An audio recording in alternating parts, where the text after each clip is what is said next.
Les conséquences de la souffrance. Bonsoir, bien-aimés dans le Seigneur, que la paix, l'amour de Dieu, n'est-ce pas, la grâce et la joie que produisent, n'est-ce pas, le tout-puissant Jésus-Christ, n'est-ce pas, notre Père ressuscité, soit avec nous. Nous voulons aborder, frères, en quelques minutes seulement, n'est-ce pas, cette thématique qui a été, n'est-ce pas, réclamée par les bien-aimés ici et là, les conséquences de la souffrance. Nous voulons, frères et sœurs, lire un passage très important pour soutenir, n'est-ce pas, notre thématique. C'est celui, n'est-ce pas, de Jean 1, verset, n'est-ce pas, 29. Alors, c'est Jean le Baptiste qui est en train d'exercer le ministère. Il est en train de baptiser. Et rappelons que Jean-Baptiste était, n'est-ce pas, voilà, donc Jean-Baptiste était Élie. Et l'Élie dont parle Malachie, n'est-ce pas, 3 ou 4. L'Élie qui devait venir pour ramener, n'est-ce pas, les cœurs des fils au cœur de père. Et d'ailleurs, dans Matthieu 11, à partir du verset 14 jusqu'à 15, Jésus lui-même, de sa propre bouche, reconnaît que, n'est-ce pas, le prophète Jean, donc Jean le Baptiste, était l'Élie qui devait venir. Donc, il était animé d'un esprit, n'est-ce pas, du même esprit qu'Élie. Nous voulons rappeler que Élie condamnait publiquement le péché, et avec Jean, n'est-ce pas, le péché a été condamné même publiquement. La preuve, il a dit à Hérode, n'est-ce pas, adultère que tu es, rends la femme de ton prochain. C'est aussi ce que Élie, n'est-ce pas, avait fait avec, n'est-ce pas, le roi Akab. Voilà, donc, qu'est-ce qui se passe alors que Jean est en train de baptiser? Jean qui avait reçu l'Esprit de Dieu, Jean qui était un prophète majeur de son temps. Alors qu'il baptise, il se rend compte qu'il y a Yeshua, le maître qui s'avance. Et Jean, puisque ayant connaissance de la Torah, du Targum, de la loi de Moïse, de ce que la loi de Moïse disait, n'est-ce pas, ayant connaissance de ce que les prophètes, ou du moins les prophéties disaient, mais Jean a reconnu par des signes messianiques, par des signes, n'est-ce pas, le Messie. Et, n'est-ce pas, grâce à ces signes, poussé par le Saint-Esprit, convaincu, n'est-ce pas, son fort intérieur par le Saint-Esprit, Jean va donc avancer ses paroles. Voici l'agneau de Dieu qui ôte le péché du monde. Voici, n'est-ce pas, nous allons répéter, voici l'agneau de Dieu qui ôte le péché du monde. Jean a reconnu en Jésus, n'est-ce pas, le Messie. Jean a reconnu que Jésus était le sauveur, n'est-ce pas, celui qui était tant attendu, le Messie qui devait venir. Et il a reconnu, non seulement il a reconnu, Jean a rendu témoignage, frères et sœurs, ce grand prophète onctionné qui pouvait chasser les démons, qui pouvait condamner le péché. Et regardons ce qui se passe. Quelque temps après, on apprend, n'est-ce pas, que Jean souffre. Jean est oppressé par Hérode, n'est-ce pas, et par, n'est-ce pas, le ménage d'Hérode par sa femme. Et voilà. Donc, à cause, n'est-ce pas, des souffrances, à cause, frères et sœurs, des douleurs qu'il ressentait dans sa peau, n'est-ce pas, le même prophète, Jean le Baptiste, qui a publiquement reconnu, n'est-ce pas, que Jésus était le Messie, il va poser, n'est-ce pas, la question de savoir si Jésus était le Messie qui devait venir. Frères et sœurs, j'aimerais de prime abord nous faire comprendre que nous qui sommes appelés, beaucoup qui sont appelés, qui exercent leurs fonctions avec assez d'autorité, frères, beaucoup le font parce que le temps de souffrance n'est pas encore arrivé. Beaucoup sont dans l'ère, n'est-ce pas, du commencement, comme avec, n'est-ce pas, le prophète Jean.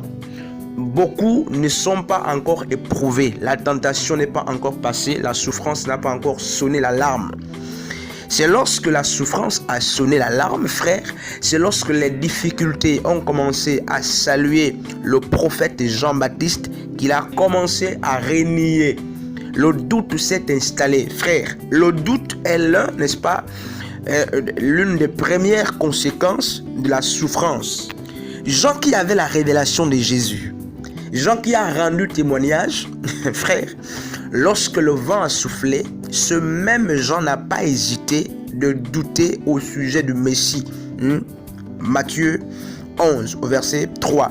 C'est aussi, frères et sœurs, la même histoire affichée, n'est-ce pas, dans le livre, n'est-ce pas, de Marc 16 à partir du verset 13. C'est l'histoire, n'est-ce pas, des femmes qui vont au sépulcre de Jésus-Christ, n'est-ce pas, après sa mort. Elles y vont pour parfumer le corps. Et frères et sœurs, elles vont croiser, n'est-ce pas, ce jeune homme qui va leur dire que le Messie est ressuscité. Pris par la peur, n'est-ce pas, elles vont d'abord garder le silence. Vous voyez, frères, lorsque la peur, n'est-ce pas, vient de la souffrance, même les messages que Dieu nous donne, même les révélations que Dieu nous donne, frères, les instructions que Dieu nous donne, peuvent ne plus, n'est-ce pas, être, n'est-ce pas, données aux autres. Le message que Dieu te donne dans la souffrance, frère, il faut être à la hauteur. À cause des souffrances, frères et sœurs, ces femmes ont manqué, n'est-ce pas, d'emblée de porter l'évangile. Normalement, ces femmes qui faisaient partie des disciples de Yeshua, puisqu'elles avaient constaté la résurrection imminente du Père, n'est-ce pas, de leur Jésus, de leur Seigneur, mais elles devaient automatiquement aller d'abord annoncer l'évangile, annoncer que Christ est ressuscité. Mais qu'est-ce qui s'est passé, frère? La souffrance les a, n'est-ce pas, engloutis dans, n'est-ce pas, l'atmosphère de la peur, au point que personne d'entre elles n'a, n'est-ce pas, commencé à annoncer la résurrection. Combien parmi nous, frères, ont reçu de Dieu un message? Combien parmi nous, frères, ont des témoignages, mais n'osent pas parler à cause des souffrances? Combien parmi nous, frères, ne sont-ils pas comme ces femmes qui sont allées, n'est-ce pas, parfumer le corps de Christ et qui ont tenu captive, n'est-ce pas, l'évangile? Et la Bible nous fait comprendre, n'est-ce pas, que plus loin dans le passage de Marc 16, que le même Yeshua apparaît à nouveau, n'est-ce pas, à Marie de Magdala au fur et à mesure et à tous les autres. Et cela, n'est-ce pas, cette fois-ci, la seconde fois, ces femmes vont aller, n'est-ce pas, le dire aux autres disciples et même à Pierre, frère. Pierre qui était un homme très zélé. Donc ces femmes vont dire aux disciples que Christ est ressuscité. Et d'ailleurs, pour la petite histoire, bien aimés dans le Seigneur, tous les disciples de Yeshua, au nombre qu'ils étaient, avaient connaissance, n'est-ce pas, de la mort et de la résurrection de Yeshua. La preuve, dans Jean 2, 19 à 21, lorsque le Messie parlait de ce temple qu'on pouvait détruire, n'est-ce pas, et qui pouvait être rebâti en 3 jours, il faisait, n'est-ce pas, allusion à sa mort et à sa résurrection. Lorsqu'il, n'est-ce pas, lorsque le maître prenait l'exemple avec le Jonas, n'est-ce pas, qui a fait 3 jours dans le poisson, dans le ventre du poisson, il parlait, n'est-ce pas, de sa résurrection, de sa mort et de sa résurrection. Dans Matthieu 12, 40, dans Matthieu 16, 21, même dans Marc 9, 31, frères, sans oublier même ce que Marc 10, 33 et 34 nous font comprendre, frères, bien aimés dans le Seigneur, Jésus n'a pas cessé. Il n'a pas eu, n'est-ce pas, la gêne, il n'a pas manqué de parler de sa résurrection à tous les disciples. Donc, bien aimés, tous les disciples de Yeshua étaient informés, n'est-ce pas, qu'il devait mourir et qu'il devait faire 3 jours. Et que le 3e jour, n'est-ce pas, Yeshua, le maître, devait vaincre la mort. Que le 3e jour, il devait vaincre, n'est-ce pas, les portes closes de l'enfer, le Sheol. Il a dominé la mort et l'enfer le 3e jour. Tous ses disciples étaient informés de la mort de Yeshua et de la manière, n'est-ce pas, dont il devait ressusciter. Mais lorsque le 3e jour arrive, quand bien même les anges, n'est-ce pas, se révèlent à eux pour leur dire que le maître est ressuscité et qu'il vous a précédé en Galilée, n'est-ce pas, personne n'a pu croire. Aucun disciple n'a voulu croire, frère. C'est ce que la Bible nous dit. Tous ont douté, frères et sœurs. La souffrance, frère, engendre l'incrédulité. La souffrance engendre l'oubli.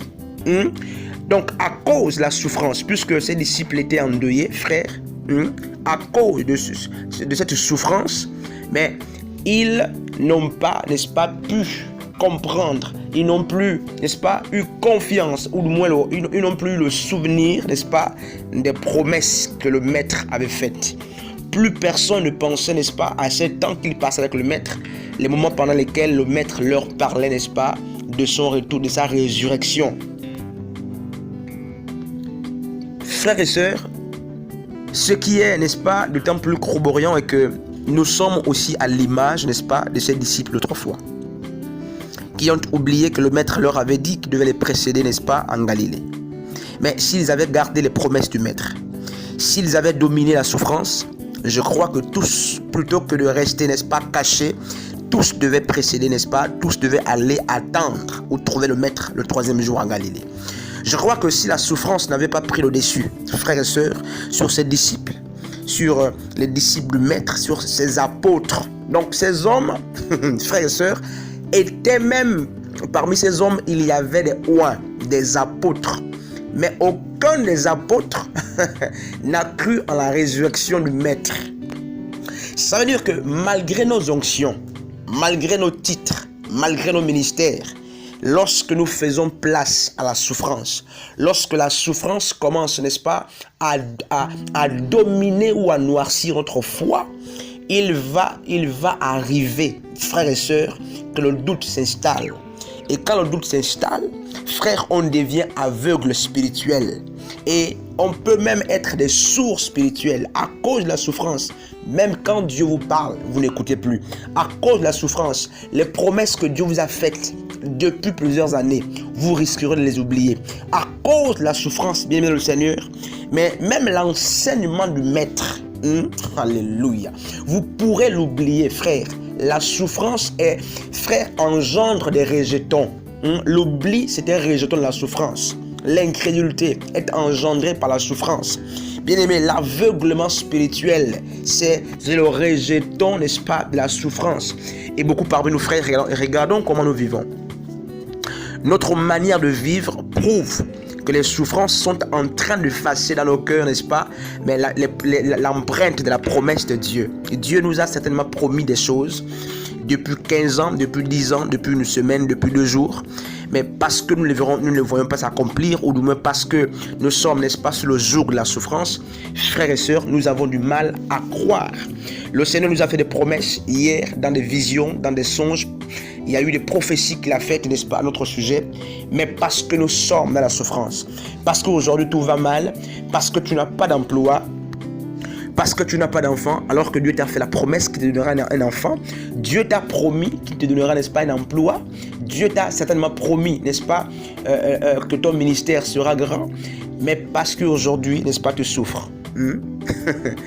Parce que, mais ces choses sont certainement encore dans le tombeau. Rappelez-vous, souvenez-vous, frères et sœurs, que mais la souffrance, n'est-ce pas, des apôtres, venait du fait déjà que Christ était d'abord dans le tombeau, voyez-vous. Donc, dans le tombeau, donc les 2 jours avant, ou tout le temps que Christ fait dans le tombeau, avant la résurrection, c'est aussi l'image du temps, n'est-ce pas, que nos promesses prennent avant l'accomplissement. C'est, frère, le 3e jour doit arriver pour que les promesses voient le jour.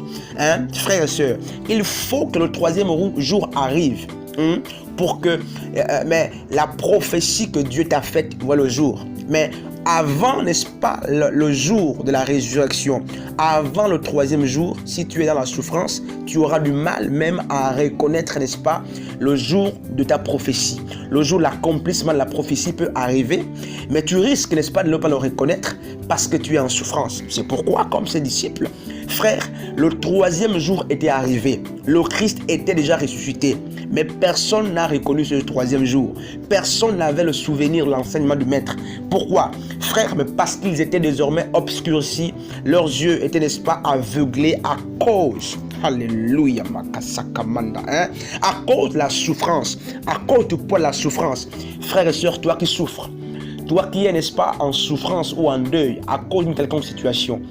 Parce que tu as été licencié, parce que tu n'as pas d'emploi depuis que tu as fini les études, parce que tu es rejeté, tu es minimisé, tu es accusé. Laisse-moi te dire que la souffrance est une sémence, n'est-ce pas, qui est capable d'engendrer non seulement le doute, l'incrédulité, l'oubli, mais aussi la mort spirituelle. Beaucoup parmi nos frères sont morts spirituellement parce qu'ils ont donné, n'est-ce pas, raison à la souffrance. Ne soyons pas comme ces disciples qui, à cause de la souffrance, n'est-ce pas, n'ont pas reconnu le jour, n'est-ce pas, de la résurrection du Maître. À cause de la souffrance, tu peux ne pas reconnaître le jour de ta visitation. Dieu t'a peut-être visité depuis longtemps, mais à cause de tes souffrances, tu n'as pas reconnu ce jour. Dieu a certainement, n'est-ce pas, répondu à ta prière depuis longtemps, mais à cause de ta souffrance, tu n'as pas reconnu ce jour. Le temps est venu, frères et sœurs, pour que, n'est-ce pas, les écailles spirituelles tombent. Le temps est venu, frères et sœurs, de chasser de nos cœurs, de nos vies, n'est-ce pas, toute amertume, toute souffrance, capable de nous tirer vers le bas. Car Dieu, n'est-ce pas, est sur le point, n'est-ce pas, d'amener à la vie une des prophéties qu'il a faites dans nos vies, une des promesses qu'il a faites. Mais encore qu'il faut, n'est-ce pas, avoir, n'est-ce pas, son esprit posé. Il faut que, n'est-ce pas, il faut que ses yeux soient attentifs, qu'il y ait du collyre dans nos yeux pour que nous reconnaissions, n'est-ce pas, que oui, le jour du Seigneur est arrivé. La résurrection a donc eu lieu. Il n'y a que les gens, n'est-ce pas, éveillés pour reconnaître le jour, n'est-ce pas, de la visitation de Dieu. La souffrance en milieu chrétien engendre la mort, elle engendre le doute, elle engendre l'oubli, n'est-ce pas, des promesses. Et frères, même des grands ministères peuvent s'éteindre. Celui de Jean-Baptiste a commencé, n'est-ce pas, à s'obscurcir. Parce que Jean-Baptiste, à cause des souffrances, le même Jean-Baptiste qui avait dit que Jésus est l'agneau de Dieu, c'est le même Jean-Baptiste qui a posé la question, n'est-ce pas, qui a dit à ses disciples, allez demander, n'est-ce pas, à ce Christ, s'il est, n'est-ce pas, le Messie qui devait venir, ou il faut que nous attendons un autre. Que Dieu vous bénisse, n'est-ce pas, nous sommes toujours sur le plateau, n'est-ce pas, Retour à l'Évangile, et nous serons là mardi prochain, n'est-ce pas, pour un autre numéro. Que Dieu vous bénisse. Veillons, n'est-ce pas, à ne pas donner place à la souffrance. Amen.